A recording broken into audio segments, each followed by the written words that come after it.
नमस्कार दोस्तों, तो कैसे हैं आप लोग। चलिए स्टार्ट करते हैं हम हमारी पॉलिटी की सीरीज़ को आगे बढ़ाते हैं। आज का जो हमारा चैप्टर होने वाला है वो चैप्टर होने वाला है हमारा chapter number 37, that is consumer commission, जिसको हम लोग कई बार क्या है कंज्यूमर प्रोटेक्शन अथॉरिटी या कंज्यूमर फोरम भी बोल देते हैं। देखिए ये जो चैप्टर है 37 ये किसके बारे में बात करेगा, कंज्यूमर के प्रोटेक्शन के बारे में। कंज्यूमर कौन होते हैं, वही लोग जो कंज्यूम करते हैं, वो कंजम्पशंस ऑफ गुड्स भी हो सकता है एंड द सर्विसेज भी हो सकता है, इकोनॉमिक्स में पढ़ा होगा आपने।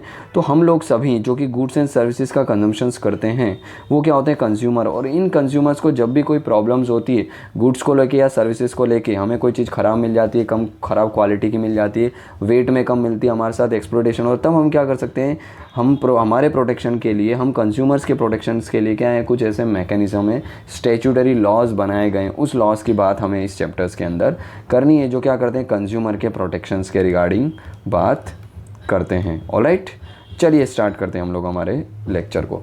देखिए सबसे पहले आता है कंज्यूमर कमीशन होता क्या है। कंज्यूमर कमीशन क्या होता है, कंज्यूमर्स के प्रोटेक्शंस के लिए ये बनाए जाते हैं।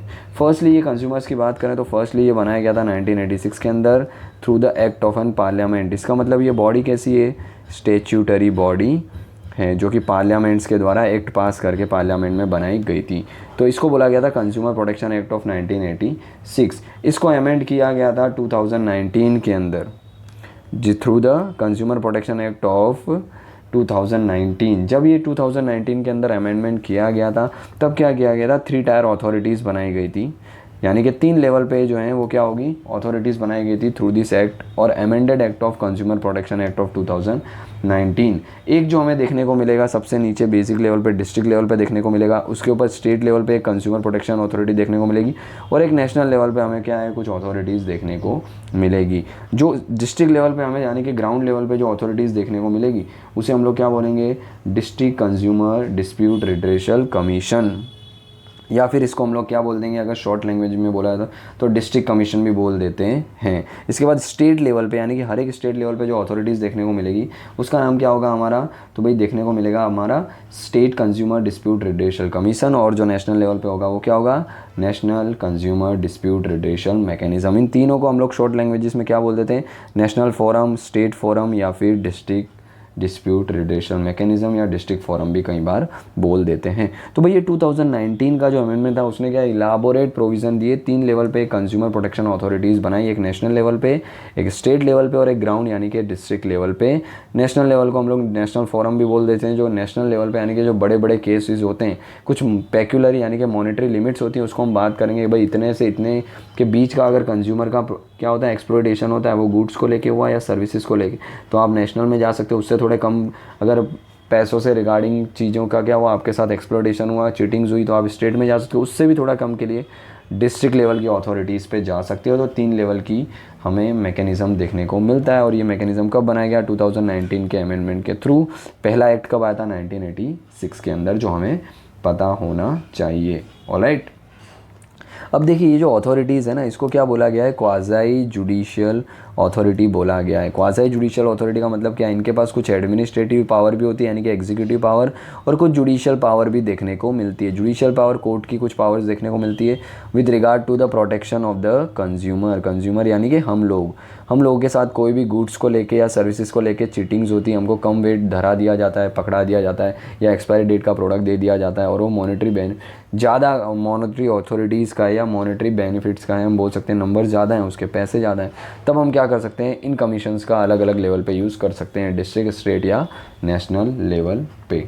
ऑलराइट, जनरली क्या होते हैं जो नेशनल कमीशन है, जिसको हम बोलते हैं नेशनल फोरम भी बोल देते हैं, कई बार नेशनल कमीशन भी बोल देते हैं, वो कौन एस्टेब्लाइज करता है, तो भाई सेंट्रल गवर्नमेंट ही एस्टेब्लाइज करेगी। और ये कहाँ पे होती है ये अथॉरिटी का हेडक्वार्टर जनरली, तो भाई देश नेशनल लेवल की है तो नेशनल कैपिटल में होगा यानी कि दिल्ली में प्रेजेंट होगा। इसके अलावा अगर हम बात करें कि भाई अलग अलग लेवल की कंज्यूमर अथॉरिटीज़ हमें देखने को मिलती है। फॉर एग्जांपल नेशनल लेवल की तो हमने बात की, अगर स्टेट कमीशन की बात करें तो वो जो है एस्टेब्लाइज किया जाता है बाय द स्टेट गवर्नमेंट। आगे देखेंगे हम लोग डिटेल के अंदर, और ये जनरली क्या स्टेट की कैपिटल में होता है। फिर हम डिस्ट्रिक्ट कमीशन की बात करें तो डिस्ट्रिक्ट कमीशन भी कौन, स्टेट गवर्नमेंट ही जनरली एस्टेब्लाइज करती है। और डिस्ट्रिक्ट का जो हेड क्वार्टर्स होता है उसके अंदर इसका क्या देखने को मिलता है, हमें ऑफिस, मेन ऑफिस देखने को मिलता है। ऑलराइट, अगर प्रेजेंटली हम लोग बात करें तो हमारे देश के अंदर ये डिस्ट्रिक्ट लेवल के जो कंज्यूमर फोरम्स हैं ये 678 के समथिंग देखने को मिलते हैं, जबकि स्टेट लेवल के कंज्यूमर फोरम की बात करें 35 देखने को मिलता है, और नेशनल लेवल का तो एक ही देखने को मिलता है जो कि कैपिटल ऑफ इंडिया दिल्ली के अंदर प्रेजेंट हैं। Alright, and the national commission was ये जो नेशनल कमीशन है इसको कॉन्स्टिट्यूट कब किया गया था? 1988 के अंदर कॉन्स्टिट्यूट किया गया था। ऑलराइट, तो ये कुछ फैक्चुअल डिटेल्स हैं, बेसिक डिटेल्स है जो हमें पता होनी चाहिए कि भाई 1986 में ये एक्ट बनाया गया था, जिसको 2019 के अंदर अमेंड किया गया, जिसके थ्रू 3 लेवल की बॉडीज़ बनाई गई for the protection of the consumer. Alright, अब तीनों बॉडीज़ की हम लोग क्या बात करते हैं, कुछ डिटेलिंग में बात करते हैं। सबसे पहले नेशनल लेवल पे जो हमारी कंज्यूमर डिस्प्यूट रिड्यूशल कमीशन बनाया गया, जिसको हम लोग क्या बोलते हैं, नेशनल कंज्यूमर फोरम भी कई बार बोल देते हैं। इसके बारे में कुछ चर्चा करते हैं, बात करते हैं। देखिए, सबसे पहले इसके कंपोजिशंस क्या होते हैं, ये रही उसके अथॉरिटीज़ जो कि दिल्ली की ब्रांच है, उनके कुछ स्टाफ वगैरह मेंबर्स देखने को मिल रहे हैं। देखिए, कंपोजिशंस यानी कि कितने लोग होते हैं, उसके चेयरमैन या प्रेसिडेंट कौन होते हैं, कितने मेंबर्स होते हैं, उसको बोलते हैं हम लोग कंपोजिशन। जब हम नेशनल लेवल के कंज्यूमर फोरम की बात करते हैं, 3 टायर हमने देखे लास्ट स्लाइड में, जिसमें जो नेशनल लेवल का था ओनली 1 दिल्ली में प्रेजेंट है, उसकी बात करते हैं। उसके कंपोजिशंस की बात करें तो नेशनल कमीशन जो है उसके अंदर क्या होता है, उसके अंदर है प्रेसिडेंट देखने को मिलते हैं, and not less than 4 member और not more than such a members as may be prescribe, जितने बताए गए, यानी कि president plus at least not less than 4 members, तो यानी कि मिनिमम 4 मेंबर्स तो हमें देखने को होने ही चाहिए। और अकॉर्डिंग टू 2020 के अंदर जो रूल लेके आया गया, उसके अंदर सेंट्रल गवर्नमेंट ने प्रिस्क्राइब किया भाई नेशनल कमीशन है, इसका एक प्रेसिडेंट होगा, यानी कि एक प्रेसिडेंट तो होने ही वाला है, and not less than 4 members होंगे, यानी कि एटलीस्ट 4 मेंबर तो होने चाहिए, प्लस प्रेसिडेंट होगा, और not more then the 11 member, यानी कि 4 से लेके 11 मेंबर के बीच में इनके मेंबर्स होंगे और एक प्रेसिडेंट होगा। ये कब डिसाइड किया? 2020 में। किसने? सेंट्रल गवर्नमेंट ने। एक प्रेसिडेंट प्लस 4 से लेके 11 मेंबर तक होगा, और ये जो 11 मेंबर होंगे इनमें एटलीस्ट 1 मेंबर कौन होगा? वुमेन होगी, ताकि वुमेन की अगर कोई वुमेन से रिलेटेड केस आता है तो उनके भी क्या है राइट्स, उनके भी जो सिचुएशंस है उनको ये वुमेन समझ सके, इसीलिए इन मेंबर्स में एटलीस्ट 1 तो क्या होनी चाहिए? वुमेन होनी चाहिए एटलीस्ट, यानी कि एक से ज़्यादा हो सकती है पर एक तो एटलीस्ट होनी ही चाहिए। फिर सेंट्रल गवर्नमेंट ने क्या किया? सेंट्रल गवर्नमेंट क्या कर सकती है, इनसे रिगार्डिंग जितने भी रूल्स हैं कि भाई ये जो मेंबर्स हैं और प्रेसिडेंट, उनकी क्वालिफिकेशन क्या होगी, अपॉइंटमेंट कैसे होगी, इनकी सैलरीज कैसे की जाएगी, अलाउंसेस क्या क्या मिलेंगे, रेजिग्नेशन किसको देंगे, इनका रिमूवल कैसे होगा, ये सारी चीज़ें जो हैं, other service condition of the service, इनकी प्रेसिडेंट की और इनके मेंबर्स की, वो कौन है? तो भाई सेंट्रल गवर्नमेंट ही डिसाइड करती है। तो ये चीज़ें भी हमें पता होनी चाहिए। और ये बॉडी कैसी है? तो भाई स्टेच्यूटरी बॉडी है, ये भी याद रखना। ना ही ये एग्जीक्यूटिव है, ना ही कॉन्स्टिट्यूशन के अंदर मेंशन है, यानी कि कॉन्स्टिट्यूशन बॉडी है। ये क्या है? स्टेच्यूटरी बॉडी है, 1986 के एक्ट के द्वारा लाई गई थी। हमने लास्ट स्लाइड में भी इसके रिगार्डिंग बात की थी। तो ये चीज़ें याद रखना हमें पता होनी चाहिए।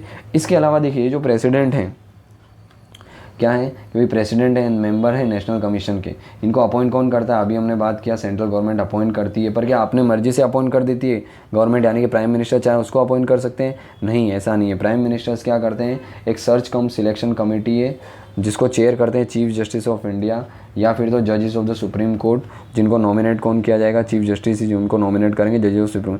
इन दोनों में से एक जना कौन होगा? चेयरमैन होगा इस कमेटी का। और ये जो कमेटी हैं जिनके चेयरमैन होंगे या तो चीफ जस्टिस ऑफ इंडिया या तो सुप्रीम कोर्ट के जज, और सुप्रीम कोर्ट के जज होंगे तो उनको नॉमिनेट कौन करेंगे? Chief justice of India.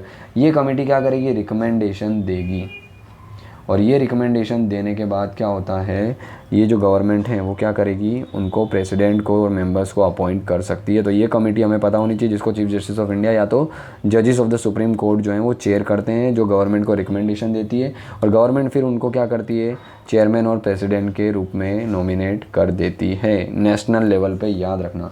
और एक और है एज क्राइटेरिया, याद रखना कि क्या है भाई, जितने भी मेंबर लेस देन 50 ईयर्स के हैं ना, वो प्रेसिडेंट हो या मेंबर हो, उनको अपॉइंटमेंट नहीं किया जा सकता, ना ही प्रेसिडेंट के तौर पे ना ही मेंबर के तौर पे। यानी कि एटलीस्ट आपकी 50 ईयर्स एज तो होनी चाहिए या उससे ज़्यादा होनी चाहिए, तभी आप क्या है एज अ प्रेसिडेंट या मेंबर के तौर पे काम कर सकते हो। और रिटायरमेंट की एज की बात करें तो जनरली इनका 4 साल का हमको टेन्योर्स देखने को मिलता है, या फिर 70 ईयर्स फॉर चेयरमैन यानी कि प्रेसिडेंट, और around 67 year in case of member. इन दोनों में से जो भी अर्लियर हो जाएगा वो क्या होगा, उसी डेट पे क्या है उनको रिमूव कर दिया जाएगा, उनके रिटायर कर दिया जाएगा। मतलब एटलीस्ट 50 ईयर्स ऑफ एज होनी चाहिए to be appointed as a president और the members of the national commission. और रिटायरमेंट कब इनका टेन्योर पूरा होगा? 4 साल। या फिर 70 और 67, 60 ईयर्स 70 ईयर्स किसके लिए भाई, प्रेसिडेंट के लिए, 67 किसके लिए, मेंबर्स के लिए। फॉर एग्जांपल अगर प्रेसिडेंट है, अगर वो 65 ईयर्स की एज में अपॉइंट किए गए एज अ प्रेसिडेंट, तो 4 साल का उनका टेन्योर होगा, यानी कि 69 में वो क्या होंगे, आराम से रिटायर हो जाएंगे। बट अगर प्रेसिडेंट 67 ईयर्स की एज में अपॉइंट किए गए तो 67 ईयर्स से क्या है, 3 साल के अंदर उनको रिटायर होना पड़ेगा, क्योंकि 70 साल क्या है मैक्सिमम एज है। ये चीज़ें अगर हम बात करें मेंबर के एज में, तो मेंबर अगर 67 के एज में क्या है, अगर उनको अपॉइंट किया गया तो 67 की एज में अपॉइंट किया ही नहीं जाएगा, क्योंकि वो रिटायर ही हो गए। लेट से 66 में किया तो 1 साल बाद, क्योंकि वो 67 के हो जाएंगे 1 साल बाद, तो वो रिटायर हो जाएंगे, 4 साल तक काम नहीं कर पाएंगे।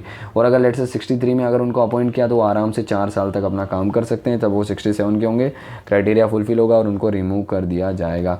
तो 4 साल या 70 years for president and 67 for member, जो भी अर्लियर होगा उसमें उनको क्या कर दिया जाएगा, रिटायर कर दिया जाएगा। तो ये भी कंडीशन हमें पता होना चाहिए, ठीक है। इसके अलावा अगर हम बात करें कि ना ही सैलरी ना ही अलोवेंसेस और उनकी terms of condition of the services, ना ही प्रेसिडेंट की ना ही मेंबर की चेंज की जा सकती है आफ्टर हीज और हर अपॉइंटमेंट। भाई एक बार अपॉइंटमेंट कर दिया तो उनकी सैलरी, अलोवेंसेज है, पेंशन है, इसके अलावा इनकी जो भी सर्विस कंडीशन है उसको चेंज नहीं किया जा सकता। ये चीज़ें तो हमें सारी कॉन्स्टिट्यूशनल बॉडीज़ में भी देखने को मिलती है कि भाई एक बार अपॉइंट कर दिया तो उनकी सैलरी अलाउंसेस आप चेंज नहीं कर सकते हो, बढ़ा सकते हो पर घटा नहीं सकते हो। ऑलराइट, तो ये कुछ डिटेल देखने को मिलती है regarding the composition of the national commission of dispute redressal consumer commissions. Alright, अब इनके जुरिडिक्शंस की बात करते हैं, किसके, नेशनल कमीशन की ही याद रखना। नेशनल कमीशन के जुरिडिक्शंस की जब हम बात करते हैं तो इनके 3 टाइप के जुरिडिक्शन होते हैं, pecuniary, appellate and the revisional. देखिए पेक्यूनरी का मतलब क्या होता है, रिगार्डिंग द मॉनेटरी, यानी कि पैसों से रिलेटेड क्या क्या पावर्स हैं किसके पास, नेशनल कंज्यूमर फोरम के पास। तो पैसों से रिलेटेड इनके पास क्या पावर है, तो देखिए कोई भी ऐसी कंप्लेन हो जो गुड्स और सर्विसेज जिनकी वैल्यू नॉट एग्जिस्ट हो रही हो 10 करोड़, भाई कोई भी ऐसी वैल्यू है जिसकी 10 करोड़ से ज़्यादा क्या कर रही है, वैल्यू है, मॉनेटरी वैल्यू है, और ऐसे कंज्यूमर को प्रोटेक्शन करने के लिए क्या है, नेशनल कंज्यूमर में हम लोग सीधा अपील या फिर नेशनल कंज्यूमर में सीधे जा सकते हैं। फॉर एग्जांपल हमारे साथ क्या हुआ, कोई गुड्स हमने खरीदा या कोई सर्विस हमने ली जिसकी वैल्यू, मॉनेटरी वैल्यू 10 करोड़ से ज़्यादा थी और हमारे साथ फ्रॉड हुआ, तो हम क्या कर सकते हैं, नेशनल कमीशन में सीधा कंप्लेन कर सकते हैं। तो 10 करोड़ या उस 10 करोड़ से ज़्यादा की जो वैल्यूएशन होती है हमारे गुड्स एंड सर्विसेज के, हमारे साथ फ्रॉड हुआ, तब हम नेशनल कमीशन में डायरेक्ट अप्रोच कर सकते हैं। बट सेंट्रल गवर्नमेंट क्या कर सकती है, प्रिस्क्राइब भी कर सकती है अदर वैल्यू, और इसी सेंट्रल गवर्नमेंट ने क्या किया 2021 के अंदर ये जो वैल्यू है इसको घटा के 2 करोड़ कर दिया, यानी कि 2 करोड़ तक का भी हमसे फ्रॉड होता है तो हम सीधा नेशनल कमीशन में जा सकते हैं, ठीक है। तो एटलीस्ट हमारे पास अगर 2 करोड़ या उससे ज़्यादा का हमारे साथ फ्रॉड हुआ तो as per 2029 rules of the central government हम क्या कर सकते हैं, नेशनल कमीशन में या नेशनल कंज्यूमर फोरम में जा सकते हैं और अपनी कंप्लेन कर सकते हैं। तो ये हमें पता होना चाहिए, याद रखना 2 करोड़ की लिमिट कर दी थी इन 2021 रूल्स के अकॉर्डिंग। उसके बाद एपीलेट जुडिक्शंस, कि भाई जो ये नेशनल कमीशन है वो क्या, उसके अंदर क्या है भाई, स्टेट जो भी कमीशन है स्टेट लेवल पे 3 लेवल पे हमने देखे, नेशनल, स्टेट और डिस्ट्रिक्ट। तो भाई नेशनल लेवल जो है स्टेट कमीशन है, स्टेट जो कंज्यूमर कमीशन से उसने क्या किया, कोई डिसीजन दिया, जजमेंट दिया, तो उसका अपील करके क्या किया जा सकता है, नेशनल कंज्यूमर प्रोटेक्शन अथॉरिटी के अंदर लिया जा सकता है। यानी कि नेशनल कमीशन है वो क्या करता है, एंटरटेन करता है the appeal against the state commission का जो जजमेंट आया वो उसके ऊपर क्या है अपील की जा सकती है। बट याद रखना ये जो अपील है वो क्या करनी चाहिए, ओनली 30 डेज़ के अंदर करनी होती है from the date of the judgement of the state forum. भाई स्टेट फोरम ने कोई जजमेंट दिया 30 दिन, उस जजमेंट से लेके 30 दिन के अंदर आप अपील कर सकते हो, किसमें, नेशनल कंज्यूमर फोरम के अंदर। और याद रखना इसका मतलब ये कभी भी नहीं है कि 30 दिन अगर बीत गए तो आप नेशनल कमीशन में नहीं जा सकते हो, नहीं। अगर कोई आपकी ऐसी सिचुएशन होती है, कोई ऐसा कॉज होता है जो बहुत ही अर्जेंट था, उसके कारण आप नहीं कर पाए, तो नेशनल कमीशन पे डिपेंड होता है, वो 30 दिन के बाद भी आपकी कंप्लेंट सुन सकता है। बट मोस्ट प्रोबेबली आपको 30 दिन के अंदर ये जो स्टेट फोरम है, कंज्यूमर फोरम, उसके अगेंस्ट में अपील आप नेशनल फोरम के अंदर कर सकते हो। पर अगर ऐसा क्वेश्चन आता है कि 30 दिन के बाद नहीं कर सकते, नहीं कर सकते हैं, अगर नेशनल कमीशन को लगा नहीं ये चीज़ें सही हैं तो आप अपील कर सकते हो। एंड रिमेंबर फर्दर फर्दर जब अपील की बात करते हैं तो the national commission shall also have the jurisdictions to entertain the appeal against the order of the central consumer protection authority. तो सेंट्रल कंज्यूमर प्रोटेक्शन अथॉरिटी ने अगर कोई जजमेंट दिया है तो उसके खिलाफ भी अपील की जा सकती है। कौन से? नेशनल कमीशन या कंज्यूमर फोरम के अंदर, जो हम देख रहे हैं जो टॉपिक, तो इनके खिलाफ भी अपील क्या है? नेशनल फोरम के अंदर कर सकते हैं हम लोग। बट अगेन कितने दिन के अंदर? 30 दिन के अंदर। तो 30 डेज़ वाली डेट जो है हमें एटलीस्ट पता होनी चाहिए, डेज पता होनी चाहिए, क्योंकि ये इंपॉर्टेंट है। तो ये है एपिलेट जुडिक्शंस कि भाई हम अपील जो है वो स्टेट कंज्यूमर फोरम से या फिर सेंट्रल कंज्यूमर प्रोटेक्शन अथॉरिटीज़ से जो है इनके जजमेंट के खिलाफ क्या है? नेशनल कंज्यूमर फोरम में अपील कर सकते हैं। But limit is 30 days, with in 30 days, पर 30 डेज़ के बाद भी कर सकते हैं अगर नेशनल कंज्यूमर फोरम उसको एक्सेप्ट करता है तो। ऑलराइट, इसको बोलते हैं हम एपिलेट जुडिक्शंस। फिर अगर हम बात करें रिविजनल जुडिक्शंस की, तो रिविजनल जुडिक्शंस के अंदर क्या आता है? भाई ये जो नेशनल कंज्यूमर फोरम है ये क्या कर सकते हैं? खुद के जजमेंट है, खुद की डिक्री हैं, खुद के जो हैं फैसले हैं, उसको क्या कर सकते हैं? रिवाइज कर सकते हैं। Either by the means of the by their own, यानी कि सो मोटो भी कर सकते हैं, और किसी ने अपील करी है तो भी उसके थ्रू भी क्या किया जा सकता है? रिवीजन किया जा सकता है। कौन सी ऐसे सिचुएशंस होती है जब वो अपने जजमेंट को रिवीजन कर सकते हैं, या फिर स्टेट जो कमीशन है उसके जजमेंट को भी क्या कर सकते हैं? रिवाइज कर सकते हैं। ऐसे केस होंगे कि इफ़ द स्टेट कमीशन है exercise the jurisdictions not vested in it by law. भाई पावर ही नहीं है स्टेट कंज्यूमर प्रोटेक्शन अथॉरिटी की, फिर भी वो लॉ को एक्सरसाइज करे तो उस केस में उसकी जो जुडिक्शंस है, उसकी जो जजमेंट है उसको रिवाइज किया जा सकता है। If the state commission has failed to exercise the jurisdictions so vested, state commission fail हो गया अपनी पावर को एक्सरसाइज करने में, तब भी उसको क्या है? रिवाइज किया जा सकता है। और if the state commission has acted in the exercise of his जुडिक्शन illegally with the material benefits, तो यानी कि करप्शंस किया तब भी क्या है? उनकी पावर या फिर उनके जजमेंट को रिवाइज किया जा सकता है। किसके द्वारा? नेशनल कंज्यूमर फोरम के द्वारा रिवाइज किया जा सकता है। तो ये है revisional power of the national consumer forum. Alright, तो पेक्यूनरी यानी कि 2 करोड़ से ज़्यादा का जो अगर हमको क्या हुआ? लॉस हुआ है, तो हम क्या है? Consumer as a consumer appeal कर, हाँ as a consumer direct national commission में जा सकते हैं। एपिलेट के अंदर क्या है? स्टेट कमीशन जो है और सेंट्रल कंज्यूमर प्रोटेक्शन अथॉरिटी के अगेंस्ट भी, फैसले के अगेंस्ट भी हम लोग नेशनल कमीशन में जा सकते हैं। रिवीजन यानी कि वो स्टेट फोरम के भी और अपने भी फोरम के जो जजमेंट है उसको रिवाइज कर सकती है अगर कोई मेलाफाइड इंटेंशन के साथ अगर स्टेट कमीशन ने कोई जजमेंट दिया हो तो। इसके अलावा कुछ अदर पावर भी हमें देखने को मिलती है। अदर पावर में क्या आता है कि भाई नेशनल कमीशन जो है वो डिक्लेयर कर सकता है any terms in the contract which is unfair to any consumer to be null and void. कोई भी एक कंज्यूमर को कोई चीज़ ऐसी है जो उसके लिए क्या हम बोल सकते हैं मेलाफाइड इंटेंशन के साथ की गई है, तो उसको क्या कर सकता है? नल एंड वॉइड करार दे सकता है, क्योंकि वो कंज्यूमर के हित में नहीं है। नेशनल कमीशन रिव्यू भी कर सकता है, और किसकी? जजमेंट को तो भाई जजमेंट कर सकता है, स्टेट कमीशंस की जितने भी जजमेंट है उसको रिव्यू वगैरह भी कर सकता है। इसके अलावा द नेशनल कमीशन से the power of to review the any of the order pass by it if there is an error apparent to the face of the record. भाई उसके जजमेंट में कोई एरर आए तो उसको रिव्यू भी कर सकता है, एदर बाय द अपील और by suo motu, but within the 30 days. अगर अपील के थ्रू अगर रिव्यू करवाना है तो विद इन 30 डेज अपील करनी होगी किसी भी कंज्यूमर को, तो उसके जजमेंट को रिव्यू भी कर सकता है। अगर कोई ऐसा ऑर्डर है जो नेशनल कमीशन ने पास किया है वो एक्स पार्ट है यानी कि सही नहीं है, तो एग्रीव पार्टी क्या कर सकती है? एप्लीकेशन कर सकती है before him against such an order. तो एग्रीव पार्टी क्या कर सकती है?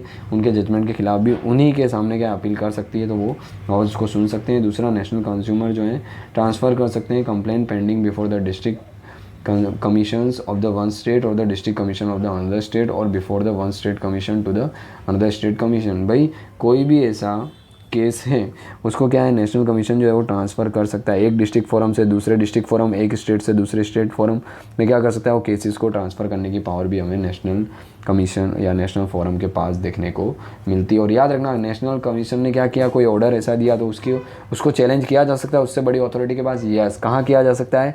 सीधा सुप्रीम कोर्ट में हम ये नेशनल कमीशन के ऑर्डर्स को चैलेंज कर सकते हैं, but again with in the 30 days. पर क्या 30 डेज़ के बाद अगर बियॉन्ड हो गया तो नहीं सुप्रीम कोर्ट को अगर लगता है 30 डेज़ जो हैं इसमें ये नहीं सबमिट कर पाए अपनी कंप्लेंट, उसके पीछे कोई जेन्युइन रीज़न था, तो सुप्रीम कोर्ट उसको एंटरटेन कर सकता है beyond the 30 days as well. तो नेशनल कमीशन के खिलाफ हम कहाँ जा सकते हैं?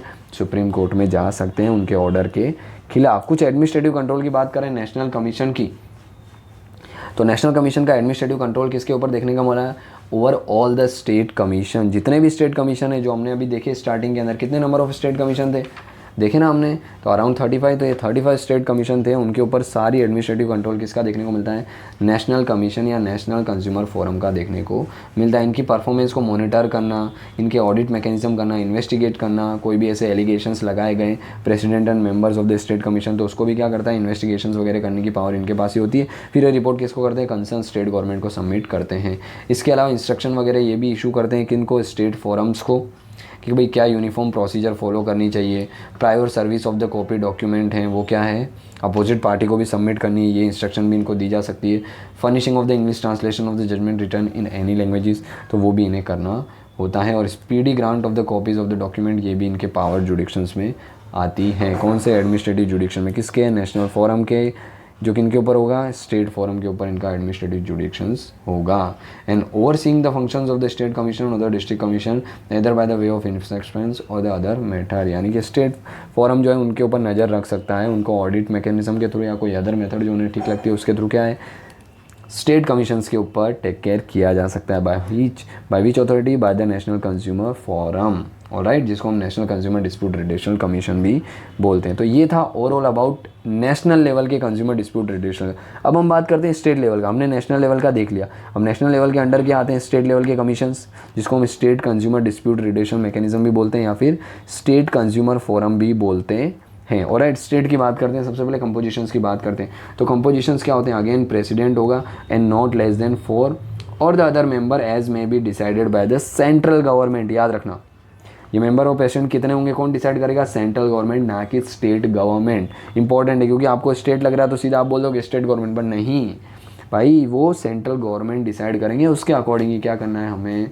स्टेट कंज्यूमर के प्रेसिडेंट और मेंबर को अपॉइंट करना है। और फर्दर सेंट्रल गवर्नमेंट ही डिसाइड करेगी rules for the qualifications for the appointment, method of recruitment, procedure of appointment, terms of office, resignation, removal of the president and the member of the state commission. ये सब कौन decide करेगा, central government ही decide करेगी, भले state level का है, याद रखना।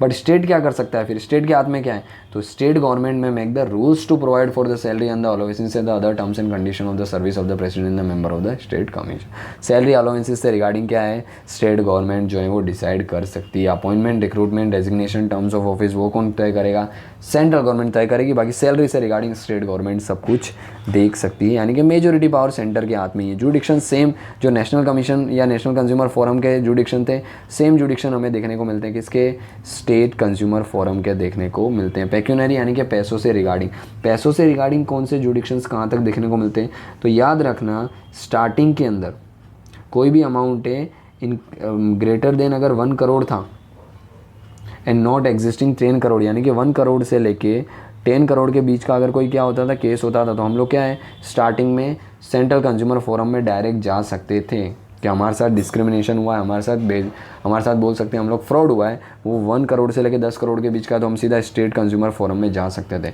बट अगेन गवर्नमेंट के हाथ में था, तो गवर्नमेंट ने क्या किया, 2021 के अंदर रिवाइज़ किया इसको और इसको कर दिया 50 लाख से लेके 2 करोड़ तक का। मतलब 50 लाख से लेके अगर 2 करोड़ तक का कोई भी केस है, एक्सप्लॉयटेशन का केस, तो हम कंज्यूमर क्या कर सकते हैं, स्टेट कंज्यूमर फोरम के अंदर अपील कर सकते हैं। ये चेंज कब किया गया, 2021। और 2 करोड़ से ज़्यादा अभी हमने देखा नेशनल कंज्यूमर में हम जा सकते हैं अगर हमारे साथ 2 करोड़ से ज़्यादा का फ्रॉड हुआ है, और 50 लाख से लेके 2 करोड़ तक का हुआ है तो हम किस में जा सकते हैं, स्टेट कंज्यूमर फोरम के अंदर जा सकते हैं। This is the jurisdictions of the state consumer forum non as pecuniary jurisdictions. Alright, इसके अलावा अगर हम बात करें एपिलेट जुडिक्शंस की, तो एपिलेट जुडिक्शंस तो याद रखना यही होता है कि भाई डिस्ट्रिक्ट कमीशन का कोई भी ऑर्डर है, डिक्री है, जजमेंट है, वो उसको क्या है अपील की जा सकती है बिफोर स्टेट कंज्यूमर फोरम के अंदर। बट अगेन ये जो अपील करनी है विद इन 40 डेज ही करनी है, याद रखना। नेशनल से स्टेट के अंदर करनी है, स्टेट से नेशनल में करनी है, वो कितना था 30 डेज।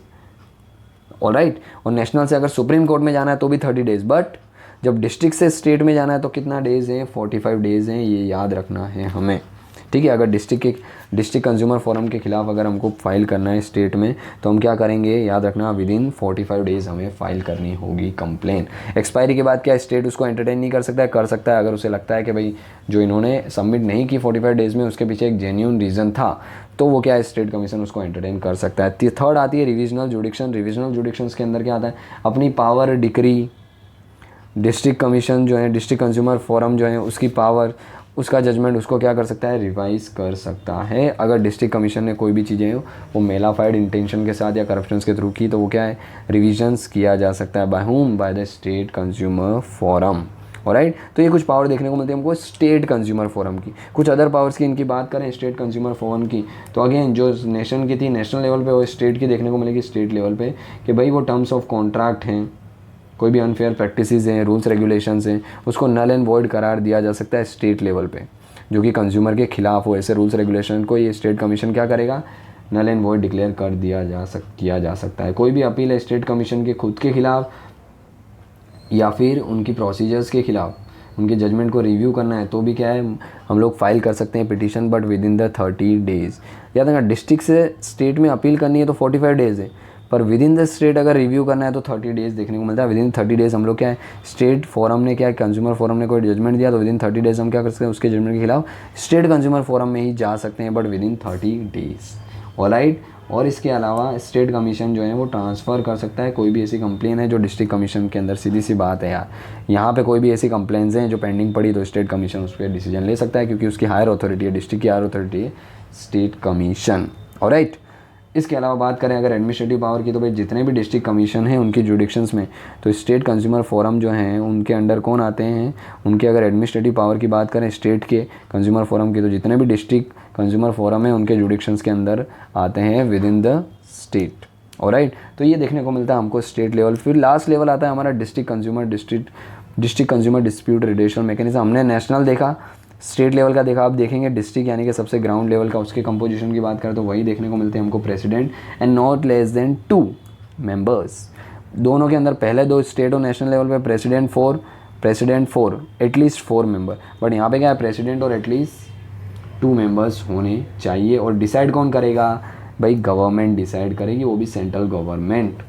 ठीक है, अब सेंट्रल गवर्नमेंट की बात करें, सेंट्रल गवर्नमेंट जो है उनके रूल्स हैं रिगार्डिंग उनकी qualification, appointment, method of recruitment, procedure, terms of office, ये सारी चीज़ें, रेजिग्नेशन, ये सब कौन डिसाइड करेगा, ये भी सेंट्रल गवर्नमेंट ही डिसाइड करेगी। मेन चीज़ें तीनों लेवल पे, नेशनल हो, स्टेट हो या डिस्ट्रिक्ट हो, कौन डिसाइड करेगा, सेंट्रल गवर्नमेंट ही डिसाइड करेगी, स्टेट नहीं करेगी। तो स्टेट करेगी क्या, जैसे डिस्ट्रिक्ट लेवल पे स्टेट लेवल पे कर रही थी, वैसे डिस्ट्रिक्ट लेवल पे इनकी सैलरीज हैं, अलाउंसेज हैं, ये सारे डिसाइड करने की पावर किसके देखने को मिलती है, स्टेट लेवल की गवर्नमेंट की देखने को मिलती है। इसके अलावा कोई भी ऐसी वैकेंसी होती है in the office of the president और the member of the district commission, then state government direct कर सकती है कि any other specialised district commission to exercise jurisdiction in the respect to the other district और president member of the other district. मतलब let's say district forum के अंदर कोई vacancy हो तो दूसरे डिस्ट्रिक्ट फोरम है उनको स्टेट गवर्नमेंट बोल सकती है कि भाई आप क्या करो, ये वाले जब तक वैकेंसी फिलफिल नहीं होती तो आप एज अ प्रेसिडेंट के तौर पर काम करो, आप ऐसे मेंबर के तौर पे काम करो। दूसरे डिस्ट्रिक्ट कमीशन को बोल सकती है कि आप यहाँ जहाँ वैकेंसी है, जो कमीशंस के अंदर वैकेंसी है डिस्ट्रिक्ट लेवल के,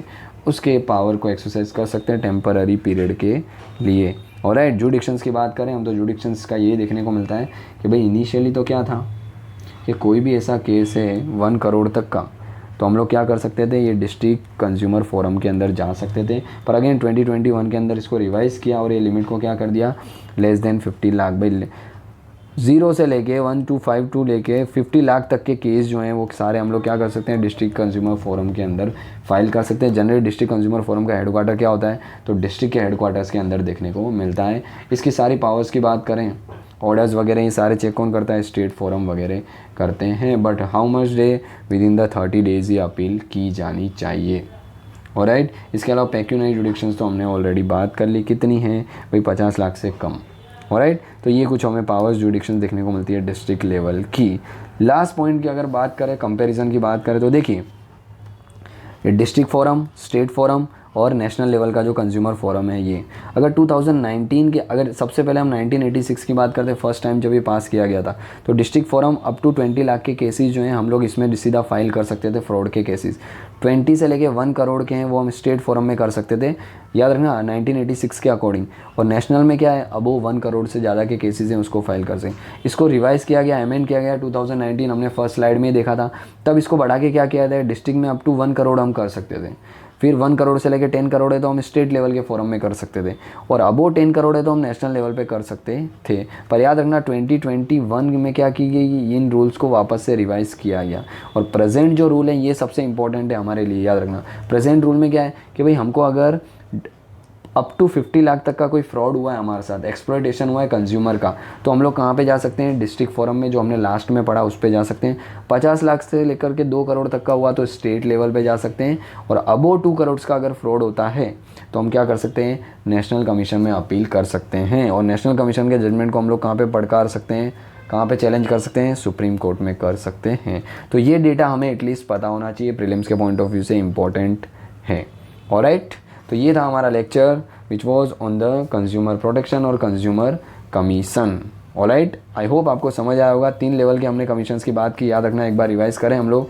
सबसे पहले हमने बात की नेशनल कंज्यूमर डिस्प्यूट रेडिएशन, यानी कि नेशनल लेवल का 1986 का एक्ट था जिसको 2019 में रिवाइज़ किया गया, अमेंड किया गया। जो नेशनल लेवल की अथॉरिटी बनाएगी उसकी पावर देखी हमने, एडमिनिस्ट्रेटिव पावर वगैरह सारी पावर्स देखी। फिर हमने स्टेट लेवल की पावर्स कंपोजिशन पढ़े, देन डिस्ट्रिक्ट लेवल के पावर कंपोजिशन, और लास्ट में हम लोगों ने एक स्नैपशॉट के अंदर समझा कि कौन से लेवल पे हम लोग अपील कर सकते हैं, कितने मॉनिटरी लॉस को लेकर के। तो ऑलराइट, तो ये चीज़ें थी हमारी ये पूरे चैप्टर्स के अंदर। ठीक है, तो आई होप आपको समझ आया होगा लेक्चर। अगर समझ आया हो, अच्छा लगा हो तो प्लीज़ लाइक करिए, शेयर कर लिए, और फर्स्ट टाइम विजिट कर रहे हैं हमारे चैनल पे तो प्लीज़ सब्सक्राइब कर लीजिए। चलिए मिलते हैं इसी के साथ नेक्स्ट लेक्चर में, तब तक के लिए जय हिंद।